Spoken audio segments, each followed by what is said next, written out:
Assalamualaikum warahmatullahi wabarakatuh. Saya akan meneruskan pembincangan dengan tokoh yang kedua, iaitu tokoh aliran linguistik Noam Chomsky. Sedikit biodata Noam Chomsky. Nama sebenar Avram Noam Chomsky. Dilahirkan pada 7 Disember 1928 di Philadelphia. Beliau merupakan anak Dr. William Zev Chomsky dan Elsie Simorfovsky. Merupakan orang Rusia yang menetap di Amerika Syarikat. Beliau merupakan seorang institut profesor emeritus dan profesor emeritus linguistik di Institut Teknologi Massachusetts, MIT Cambridge. Dan bukan sahaja linguistik, dia merupakan seorang ahli falsafah, saintis kognitif, aktivis politik, pengarang dan bersyarah. Dan beliau sangat terkenal tapi sebagai ahli linguistik. Sumbangan beliau dalam aliran linguistik, beliau mencipta teori-teori bahasa baharu dalam dunia linguistik. Teori yang dicipta ini sentiasa dalam proses perubahan mengikut keadaan, dan teori-teori yang dicipta dapat menjelaskan fenomena kewujudan bahasa di dunia. Dan teori yang dicipta ini mempunyai rumus, dan rumus itulah yang digunakan untuk mengkaji sesuatu bahasa. Dan semua bahasa mempunyai rumus yang sama. Antara teori yang boleh digunakan dalam semua bahasa ialah teori transformasi generatif. Teori transformasi generatif ini terkenal di Amerika Syarikat dan juga Malaysia. Ramai pengkaji bahasa Melayu yang menggunakan teori TG ini, antara ini ialah Nik Safiya Karim dan Ramli Saleh. Sedikit pengenalan tentang teori transformasi generatif. Ini diperkenalkan oleh Avram Noam Chomsky pada tahun 1957 melalui buku Synthetic Subto yang menceritakan tentang teori transformasi generatif. Teori ini sangat besar pengaruhnya dalam bidang linguistik, yang banyak digunakan dalam semua tokoh. Banyak gunakanlah.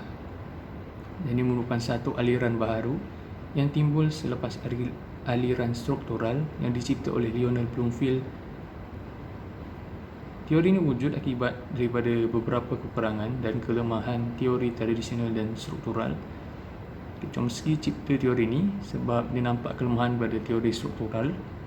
So dia buat teori baru yang lebih sistematik dan lebih digunakan di dunia. Sedikit tentang teori transformasi generatif. Transformasi bermaksud mengubah atau menukar, iaitu menulis semula sesuatu. Generatif pula bermaksud menerbitkan, iaitu bermula daripada unsur-unsur yang terhad dan kemudian akan bertambah dan berkembang untuk menerbitkan unsur yang lebih besar melalui beberapa proses mengikut rumus-rumus tertentu. Dalam konteks ini bermakna transformasi generatif ini menuliskan semula bentuk struktur ayat dasar atau ayat yang asal kepada bentuk struktur yang lain tanpa mengubah atau menghilangkan makna asalnya. Maknanya teori ini di dalam otak mengenai bahasa itu digunakan dan diujarkan, tapi bila diujarkan dia berubah. Dan sebab tu orang kata bahasa dalam otak dan bahasa yang diujarkan tidak sama. Antara ciri-ciri teori transformasi generatif ialah ia ini dibuat berdasarkan fahaman mentalistik. Teori ini bukan sekadar tanggapan dan rangsangan semata-mata, tapi merupakan proses dalam diri, iaitu apa yang dibicarakan oleh seseorang. Bila kita bercakap tentang sesuatu, otak kita mulakan dulu. Otak kita yang arahkan mulut untuk bercakap, dan ayat yang kita hendak cakap tu dah ada dalam otak. Cuma bila diujarkan, ia berubah menjadi ayat yang lain. Sebagai contoh, Ali adalah pelajar, itu adalah dalam otak. Tapi bila ia ini dikeluarkan, Ali pelajar, itu sahaja. Dan ini melalui transformasi dan digugurkan adalah tu, bila diujarkan, jadilah Ali pelajar. Ciri yang kedua ialah bahasa merupakan innate, iaitu innate ni adalah warisan. Chomsky percaya bahawa bahasa yang kita ujarkan ni memang dapat daripada warisan turun-temurun. Kerana dia dapat membezakan otak manusia dan chimpanzee sama dan lebih kurang. Tapi chimpanzee tidak boleh bercakap kerana dia tidak mempunyai warisan dan tidak mempunyai bahasa yang seperti kita, seperti manusia. Bahasa yang dapat daripada turun-temurun. Ciri yang ketiga adalah Teori ini bertampak bahawa analisis bahasa bermula daripada struktur kata. Teori ini menganggap bahawa bahasa adalah susunan yang gramatik yang terdiri daripada struktur kata, frasa, klausa dan terasil ayat.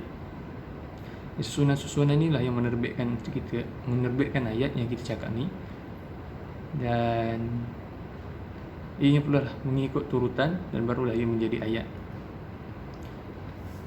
Yang keempat ialah bahasa bersifat sejagat dan kreatif, di mana bahasa ni bersifat universal, terbuka, banyak bahasa ada, dan ianya kreatif. Kreatif kerana mempunyai rumus ni yang tersendiri, yang untuk membezakan bahasa ni dengan bahasa yang lain, ianya mempunyai rumus. Bunyi berbeza, namun begitu rumus setiap bahasa adalah sama. Dan kelima ialah teori inilah membezakan perkataan inti dengan perkataan transformasi. Perkataan inti di sini adalah perkataan dasar, iaitu perkataan yang ada di dalam otak kita. Dan perkataan transformasi ini adalah perkataan yang telah berubah, diujarkan. Contohnya, transformasi ini terdiri daripada ayat penyata, ayat tanya, ayat penegas. Ayat-ayat sendiri ini tiada dalam otak kita, ia hanya diujarkan sahaja, tapi dia tiada di dalam otak kita. Yang ciri terakhir ialah binaan ayat ni difahami dengan memahami struktur dalaman dan struktur luaran. Ini saya yang ceritakan, ialah struktur dalaman ni ayat yang terbina di dalam otak. Dan ayat itu memang dah ada dalam otak sebelum diujarkan, ia terbina di dalam otak terlebih dahulu. Dan apabila diujarkan, dia dipanggil struktur luaran, yang kita bercakap seperti biasa. Itulah struktur luaran. Sekian, terima kasih. Assalamualaikum dan salam sejahtera kepada semua. Saya dan ahli kumpulan saya hari ini akan membentangkan berkenaan dengan tokoh dan falsafah. Antara tokoh yang kami pilih adalah Ferdinand de Saussure. Di sini adalah sedikit tentang Ferdinand de Saussure. Beliau lahir pada 26 November 1857 di Geneva, Switzerland, dan mati pada 22 Februari 1913 di Boufflers-de-Château, Switzerland, iaitu pada umur 55. Beliau merupakan ahli linguistik Swiss dan dikenali sebagai bapa linguistik moden. Beliau juga dikenali sebagai bapa strukturalisme, iaitu kajian tentang sifat dan struktur variasi bahasa. Beliau menulis buku Course in General Linguistics. Buku inilah yang beliau telah bawakan strukturalisme ke dalam ilmu linguistik, iaitu dengan menjelaskan asas-asas teori struktur atau linguistik moden. Contohnya menjelaskan bahawa ada hubungan di antara pertuturan dan pengembangan bahasa, dan mengkaji bahasa sebagai satu sistem tanda yang tersusun.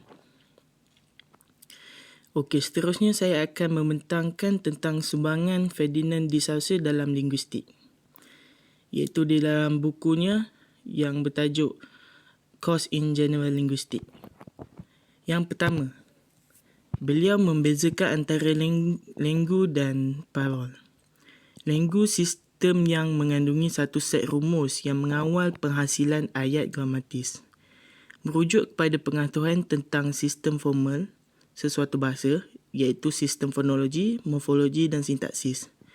Maksudnya, lenggu ni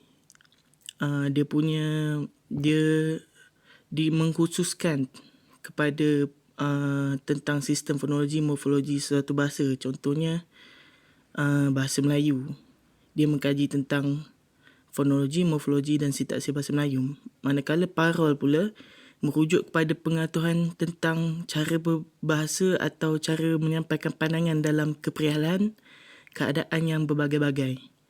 Maksudnya, dia mengkaji aspek bahasa dalam cara pertuturan atau penggunaan bahasa, dan lebih kepada budaya. Contohnya, kajian tentang lorat di di dalam bahasa Melayu. Saya rasa membezakan antara Lenggu dan Parol ini kerana beliau ingin apabila pengkaji bahasa cuba ingin mengaitkan apa-apa bidang yang berkaitan dengan linguistik untuk mengkaji bahasa, keadaan sangat bercelaru. So apabila dia mengasingkan dua ni, keadaan menjadi lebih teratur. Seterusnya, beliau telah menyumbangkan pemikiran disasa tentang tanda linguistik. Tanda linguistik ini merincikan hubungan antara lambang dengan benda. Hubungan antara lambang dengan benda, perkara, peristiwa yang dilambangkan amat rumit dan kompleks dan bergantung pula pada latar sosial budaya, hubungan situasi, hubungan lingkungan, hubungan waktu, hubungan tempat, hubungan tanggapan indera dan hubungan pelbagai. Tentang tanda linguistik ini, sekarang ilmu ini telah dikenali sebagai semantik. Beliau juga telah menyumbangkan idea tentang sinkronik dan diakronik. Sinkronik merupakan kajian terhadap bahasa yang dipertuturkan pada ketika itu tanpa merujuk kepada bagaimana ia dituturkan pada masa lepas. Contohnya, sinkronik ni dia mengkaji bahasa yang sekarang, yang ada sekarang ni, bukannya dia yang ada pada lepas. Contohnya dia kajian tentang struktur bahasa Arab yang digunakan oleh murid di sekolah agama pada masa kini. Diakronik pula adalah kajian bahasa yang dipertuturkan mengikut zaman dan melihat kepada bahasa pada masa lepas. Contohnya perkembangan bahasa Melayu dari zaman Kesultanan Melaka sehingga kini. Maksudnya dia mengkaji bahasa tu dari dulu lagi dan mengikuti perkembangannya. Seterusnya, sumbangan beliau adalah perbezaan idea sintakmatik dan paradigmatik. Sintakmatik adalah hubungan tanda-tanda yang berlaku dalam bentuk selari dan mereka berfungsi bersama dalam mewujudkan makna. Contohnya dalam ayat, saya berlari ke sana dengan laju. Kata kerja berlari itu merujuk pada perbuatan yang dilakukan oleh saya. Itulah hubungan antara saya dan berlari. Dia hubungan yang berlaku dalam bentuk selari. Paradigmatik pula merupakan hubungan tanda-tanda yang berlaku dalam bentuk menegak dan mereka berfungsi bersama untuk menunjukkan makna. Contohnya dalam ayat, ayah menuang air ke dalam cawan. Perkataan cawan boleh diganti dengan jug atau gelas. Namun jika diganti dengan katil maka ia tidak menjadi satu contoh. Maksudnya hubungan dia bentuk menegak, iaitu cawan itu boleh ditukar dengan perkataan lain yang logik. Kedua-dua hubungan semantik dan paradigmatik ni membolehkan pergantian berlaku, namun ia mestilah sesuai. Dan akhir sekali beliau telah menyumbangkan perbezaan kajian deskriptif dan preskriptif dalam linguistik. Deskriptif ni merupakan kajian berkenaan bagaimana bahasa itu dipertuturkan. Ilmu linguistik moden adalah sains deskriptif yang memberikan penekanan kepada bahasa penuturan dan ini adalah perkembangan strukturalisme. Maksudnya, ahli strukturalisme ni lebih kepada kajian deskriptif. Preskriptif pula ialah kajian mengenai bagaimana bahasa itu sepatutnya dipertuturkan atau memiliki peraturan yang betul. So, aliran de Saussure lebih memberi penekanan kepada bahasa secara deskriptif yang menyatakan bahawa setiap bahasa itu mempunyai sistem yang tersendiri. Sebagai kesimpulannya, banyak sumbangan Ferdinand de Saussure ini telah mengubah dunia linguistik. Pengaruh de Saussure ini amat besar dan antara tokoh linguistik yang menyambung kajian beliau adalah Charles Bailey dan Albert Cheshire yang menganjurkan aliran awal strukturalisme juga. Juga tak tertinggal M.A.K. Halliday yang terkenal dengan Systematic Functional Linguistics. Sekian, terima kasih. Hello dan Assalamualaikum warahmatullahi wabarakatuh. Terima kasih kepada sahabat saya yang telah membentangkan tajuk beliau sebentar tadi, iaitu tokoh-tokoh. Seterusnya saya akan menjelaskan pembentangan saya pula, iaitu tentang fasisme. Sebelum tu, nama saya Ahmad Mujahid bin Ahmad Nizam, A175950. Baiklah, asal usul fahaman fasisme. Fasism. fasisme. Semua boleh sebut. Ideologi ini telah muncul sekitar tahun 1880-an di Perancis dan dikembangkan pada tahun 1907 hingga 1918. Sebelum 1880-an, pengaruh fahaman ini dapat dilihat dalam tampuk pemerintahan Julius Caesar dan Niccolò Machiavelli, kerana fahaman fasisme ini menekankan dan meletakkan kepentingan negara lebih tinggi berbanding kepentingan masyarakat dan individu semata-mata. Benito Mussolini merupakan perintis kepada pengembangan fahaman fasisme, yang merupakan seorang Perdana Menteri Itali daripada tahun 1922 sehingga 1943, di mana waktu itu dunia sedang menghadapi Perang Dunia Kedua, ke arah Perang Dunia Kedua. Baiklah, gagasan fahaman fasisme ini ialah kepentingan negara diletakkan lebih tinggi berbanding kepentingan individu dan masyarakat, seperti yang saya kata sebentar tadi. Dan fasisme ini menekankan perpaduan dan keseragaman masyarakat. Sesiapa yang tidak mempunyai pemikiran yang sama akan dianggap pengkhianat negara kerana tidak mencintai negara. Fahaman ini meliputi unsur-unsur nasionalisme, totalitarianisme, ketenteraan, anti-komunis dan anti-liberalisme. Baiklah, sebelum saya meneruskan lagi fahaman ini, saya akan menceritakan tentang perintis fahaman fasisme ini, iaitu Presiden Itali, Benito Mussolini. Beliau merupakan Presiden Itali selepas Perang Dunia Pertama. Sebelum menyertai dan menjadi ketua fraksi Italiani di Combattimento, iaitu parti politik yang menjadi kerajaan ketika Perang Dunia Kedua, beliau merupakan seorang anggota sosialis. Namun begitu, Parti Sosialis telah membawa negara kepada penghinaan selepas Perang Dunia Pertama dan menyebabkan ketidakstabilan di dalam negara. Beliau telah menjadikan Parti Sosialis sebagai musuh negara nombor satu, kerana negara Itali telah dianggap sebagai negara yang pengecut, mengubah kedudukan mereka yang sepatutnya menyokong Jerman dan Austria-Hungary pada Perang Dunia Pertama.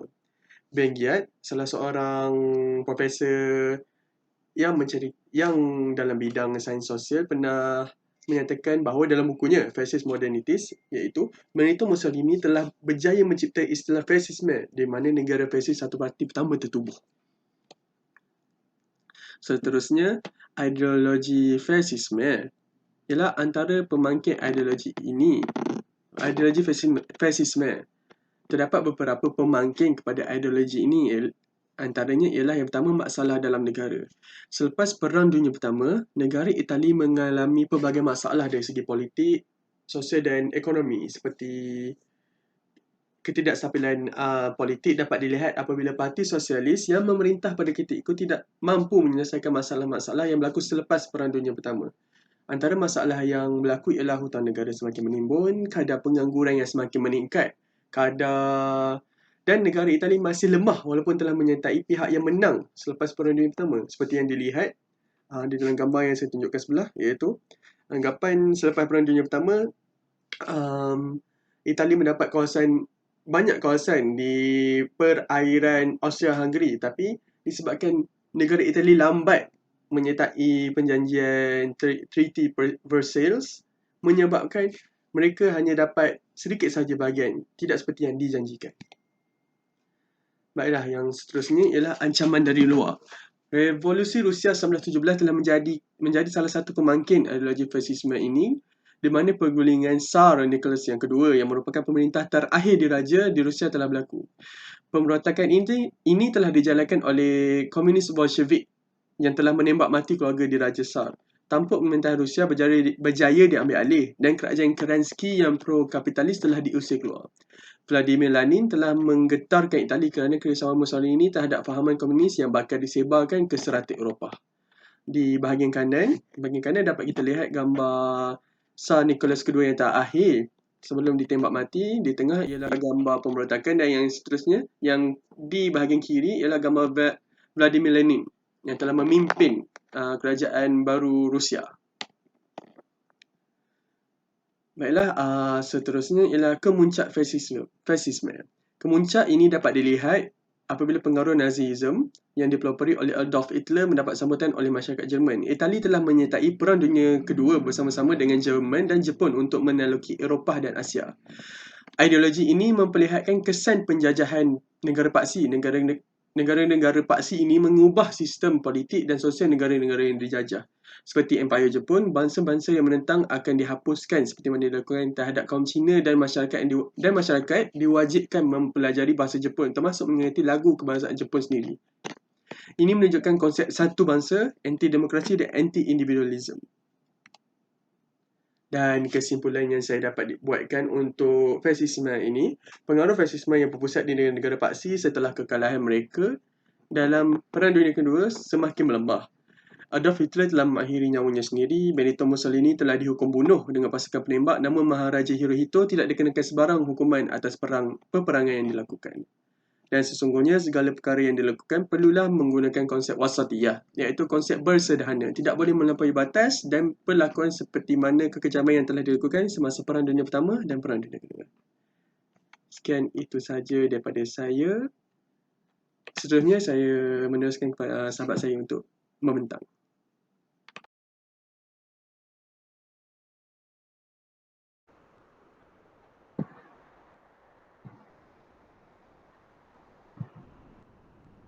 Assalamualaikum. Sekarang kita akan balik pada aliran komunisme.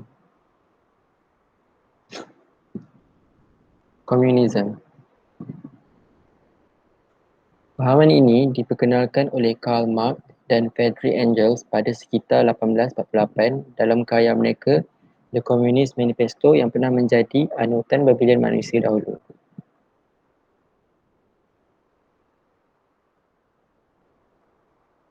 Dalam The Communist Manifesto, mereka menyatakan bahawa banyak masalah dalam masyarakat adalah disebabkan pembahagian kekayaan yang tidak sama rata. Dalam manifesto itu, dia menekankan yang untuk mewujudkan kebahagiaan dan kesejahteraan semua orang, perbezaan antara yang kaya dan yang miskin mesti dihapuskan. Munculnya ideologi komunisme ini adalah disebabkan keadaan ekonomi pada waktu itu. Pada masa itu, orang-orang yang berkuasa lebih mementingkan kesejahteraan ekonomi sendiri, sedangkan petani dan buruh selalu mengalami penindasan.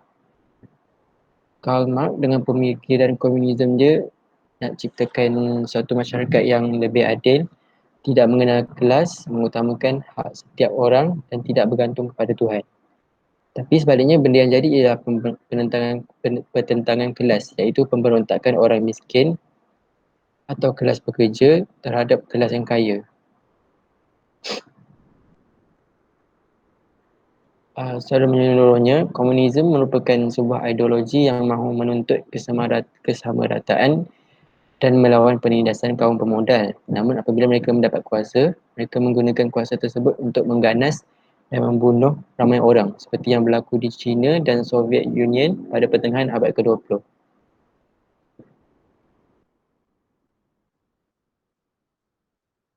Okey, tokoh-tokoh utama fahaman komunisme. Pertama ialah Karl Heinrich Marx dan kedua Friedrich Engels. Dua orang ni memang merupakan tokoh yang paling utama sekali dalam aliran ni, fahaman ni. Karl Marx. Pada tahun 1847, Karl Marx telah menulis The Poverty of Philosophy, kritikan mengenai fikiran sosialis Perancis, sebuah karya asas bagi kerja Marx dan Engels yang paling terkemuka, The Communist Manifesto. Mereka berdua ni sering disebut sebagai bapa pendiri komunisme, di mana beberapa idea yang berhubungan dengan Marxism sudah pun kelihatan. Seterusnya, kita akan sambung pada ideologi komunisme.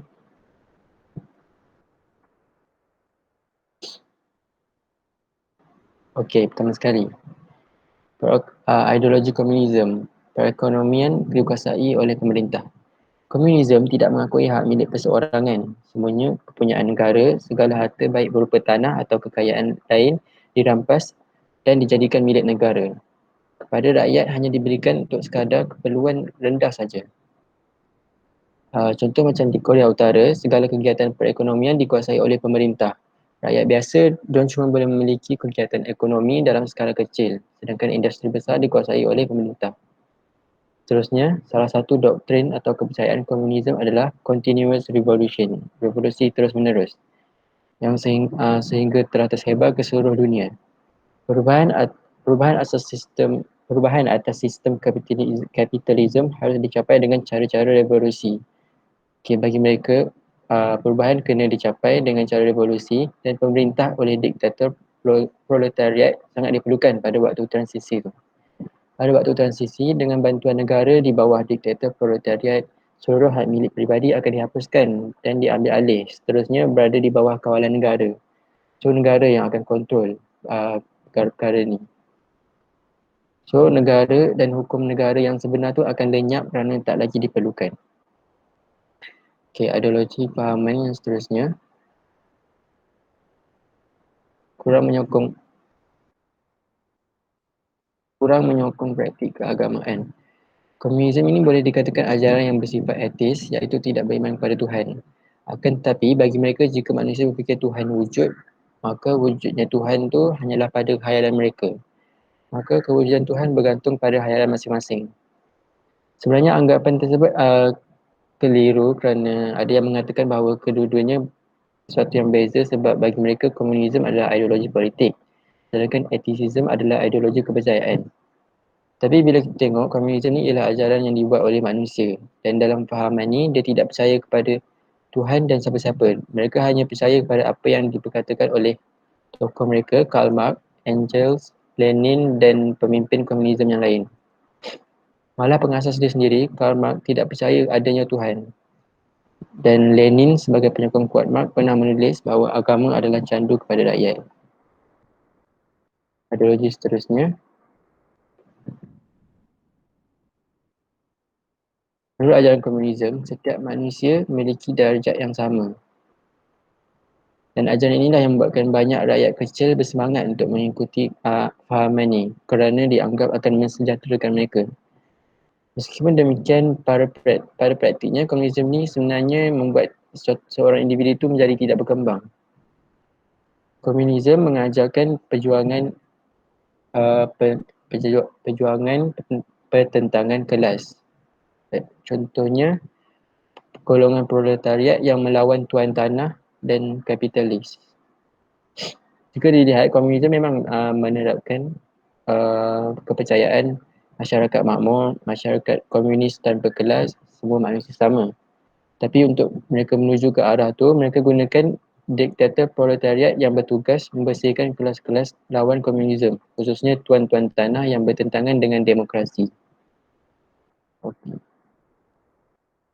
Dalam dunia politik pula, komunisme menanamkan sistem politik satu parti, iaitu Parti Komunis. So dekat sini adalah muncullah Parti Komunis Uni Soviet, Parti Komunis China, PKI dan Parti Komunis Vietnam. Seterusnya, selain menyerapkan sistem satu parti, parti pembangkang juga tak dibenarkan di negara komunis. Jadi perkara ini boleh dikira macam tidak menghormati hak asasi manusia. Dan seterusnya, ideologi mereka ialah sifat fahaman ini yang kurang menghargai manusia sebagai individu. Dan ini terbukti daripada ajaran mereka yang tidak membenarkan manusia mempunyai pemilikan. Itu saja untuk fahaman komunisme.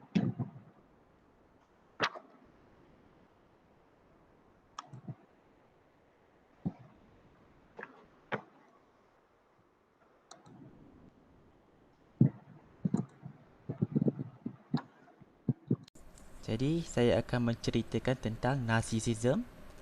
Yang pertama adalah asal-usul gerakan Nazisme. Ia dibangunkan oleh Frederick William I, Frederick the Great dan Otto von Bismarck. Nazisme ini mengiktiraf semangat ketenteraan dan disiplin askar Prussian untuk dijadikan contoh. Kemudiannya dikuatkuasakan semula pada abad ke-19 melalui semangat kecintaan terhadap sains dan juga undang-undang alam yang dilihat beroperasi secara bebas daripada konsep kebaikan dan kejahatan. Seterusnya, gerakan ini telah ditambah baik oleh Comte de Gobineau, Richard Wagner dan Houston Stewart Chamberlain.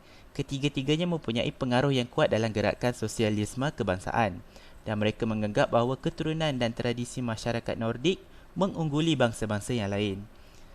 Seterusnya, ini adalah salah satu tokoh di dalam Nazism, iaitu Adolf Hitler.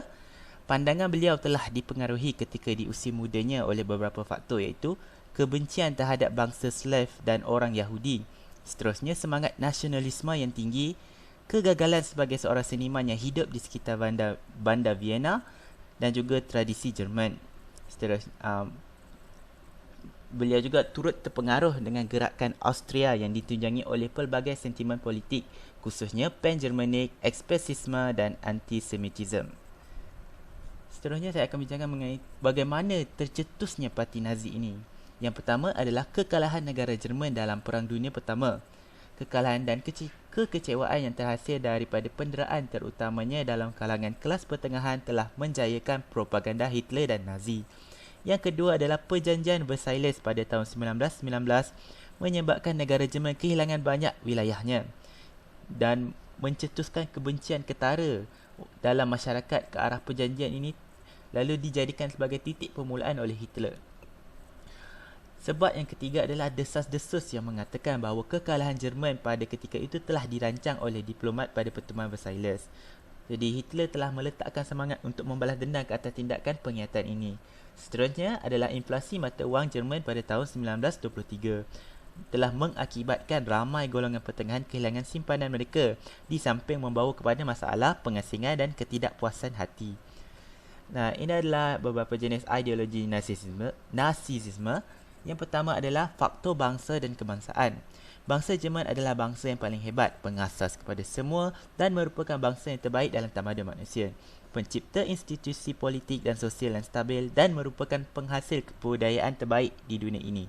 Jadi Hitler telah mengarahkan penghapusan semua bangsa, terutama sekali bangsa Yahudi, kaum Gypsy, Slav dan juga kepada sesiapa sahaja yang dianggap mengancam kualiti ras Jerman. Seterusnya adalah gerakan anti-Yahudi. Tindakan pemulawan, perniagaan dan perkhidmatan yang disediakan oleh orang-orang Yahudi. Mereka yang didapati mempunyai waris-waris berbangsa Yahudi turut disingkirkan dan disisihkan dalam perkhidmatan awam. Terdapat juga individu dalam badan-badan profesional seperti doktor, peguam yang berbangsa Yahudi turut disingkirkan. Yang seterusnya adalah bidang ekonomi. Ekonomi negara Jerman telah berkembang pesat ketika pemerintahan Nazi. Sumbangan terbesar ketika pemerintahan Nazi dapat dilihat dalam bidang otomotif, iaitu terciptanya satu jenama kereta iaitu Volkswagen. Seterusnya adalah Holocaust. Berlaku pada tahun 1939 hingga 1945. Schutzstaffel dengan bantuan daripada pihak kerajaan serta rekrut dari negara-negara taklukan Nazi telah membunuh sekurang-kurangnya 11 orang, di mana sebahagiannya adalah kaum Yahudi. Selain bangsa Yahudi, penduduk Poland yang disyaki sebagai komunis, golongan homoseksual, golongan Roman Katolik dan Protestan yang bergaduh, tahanan perang Soviet, Jehovah's Witness, golongan gereja anti-Nazi, pesakit jiwa dan golongan cacat fizikal dan mental turut menjadi korban dalam situasi ini. Hitler terpengaruh dengan konsep Darwin, iaitu ukuran tengkorak manusia akan membesar semasa mereka berevolusi. Jadi setiap rakyat Jerman telah menghadapi proses mengukur lilit kepala mereka bagi membuktikan bahawa tengkorak mereka lebih besar daripada ras-ras yang lain. Individu yang mempunyai ukuran tengkorak yang kurang daripada ukuran rasmi ini akan dibunuh oleh pihak Nazi. Seterusnya, walaupun kita lihat Nazisme ini mempunyai banyak ideologi yang buruk, tetapi ada juga ideologi yang baik. Antaranya adalah perlindungan haiwan dan alam sekitar. Wujudnya Animal Protection Law ketika zaman pemerintahan Nazisme. Seterusnya adalah hak wanita. Kaum wanita dibenarkan untuk mencari semula suami-suami mereka yang pergi berperang dan dibenarkan bekerja dengan Nazi, tetapi tidak dinaikkan gaji langsung kerana mereka lebih menggalakkan golongan ini untuk duduk di rumah saja. Dan yang terakhir adalah menumpukan kajian dalam bidang biologi, kerana mereka ni bangga terhadap bangsa mereka. Unsur-unsur antisemitisme turut diterapkan dalam yang membawa kepada penyingkiran guru-guru berbangsa Yahudi. Para pengajar di universiti pula perlu menjadi ahli pertubuhan sosialis kebangsaan pensyarah universiti sebelum diambil sebagai profesor.